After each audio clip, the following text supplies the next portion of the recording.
Hey guys, welcome back to Waters Family Homestead. I threw them some scratch out when I got home a little while ago. Filled up all the feeders. It was a hot one today. About, I think 95 or 96 was the high with a heat index of around 107, 108. Humidity was 95% today. If it got any worse, it'd have to rain. It's been hot, y'all, in southwest Georgia. But I threw them a pretty good sized scoop of scratch feed out, and they all tore it up, and they still follow me around when I walk. But the teenagers, the turkeys, they're all joining in with the scratch now when I throw it out instead of just the older adults.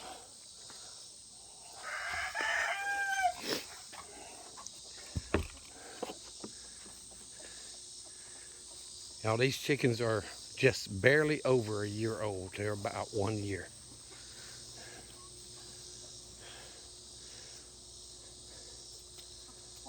So they're doing pretty good as far as laying eggs and all. I'm getting anywhere still from 8 to 14 a day. Most of the time, 8, 9, 10, 11. But I have gotten a few 14s. Those Cornish crofts, I'm way behind time to butcher them. I actually lost one yesterday. I think it's just the heat. They're so overweight and it's so hot. I just think he couldn't take it. So I lost one of them yesterday. They need to go to freezer camp. Maybe I'll get time this weekend to do it. You see the chickens are following me as I walk.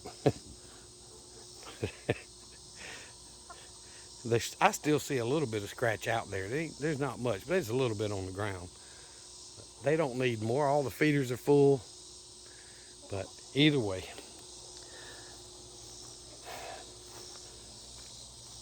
I went out a couple of days ago and pulled some corn that was ready.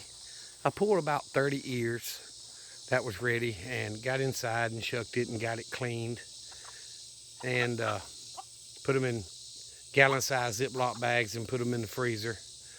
My middle daughter and I are planning on doing some canning, so we're probably going to cut some whole kernel off and then make some cream corn and try to pressure can some and get it put up.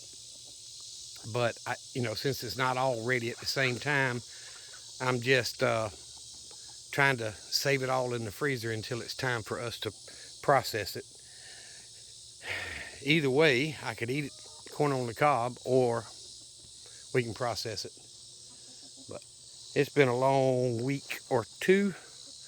The weeds have taken over the potato side. I don't know what's potato and what's weeds, so I'll just have to wait and see. But I did get the grass cut in the run the other day. Did not get that end done, but this end is done, and they hang out down here more than they do up top on the front side, just because I think of the trees giving them shade and all of that. But I see a squirrel jumping in the tree back there, the edge of the woods.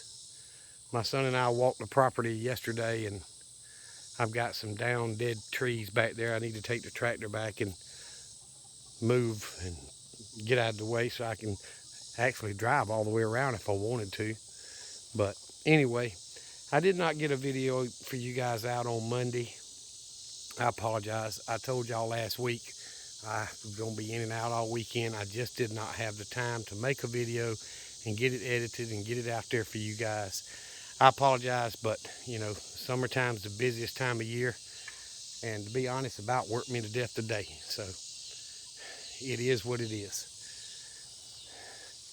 I appreciate you guys following along on the channel, watching the videos, and all the new subscribers. Thank you very much. Do your job, boy. Do your job. But anyway, thank y'all very much. I appreciate it. I think we're up to 388 if we haven't lost one since I looked. It means a lot to me. They keep knocking the Cornish cross are knocking the waterer out. So when I come home, which there's another waterer here they have access to, but if they knock that one out, it makes a big muddy mess. and the Cornish cross lay in the muddy mess to cool down, but they don't have access to fresh clean water up there. If they knock it out, they have to come down here. And you know, chickens ain't the brightest lights in the box. So anywho, I'm gonna get off here, guys. I really do appreciate y'all. I'm following a lot of new smaller channels, and if you guys look and see what channels I follow, if I don't even remember if I got it set up where it shows, but one day at a time, it's a smaller channel that I'm enjoying following and doing their lives with them, and when I have the chance. And there's quite a few other new smaller channels. Y'all please go in there and take a look. Give these small channels a chance. The big channels, yeah, I mean, I absolutely love Arms Family Homestead and Keeping It Dutch and Cog Hill Farm. You know, I absolutely love those bigger channels, but these smaller channels really need our support as well. So my son is telling me supper is ready, so I'll let him cook tonight. So I'm gonna go inside and eat, sit down and cool off and get out of this heat. Y'all remember what I always tell you. Jesus loves you, and so do I. Y'all be safe. Be prepared.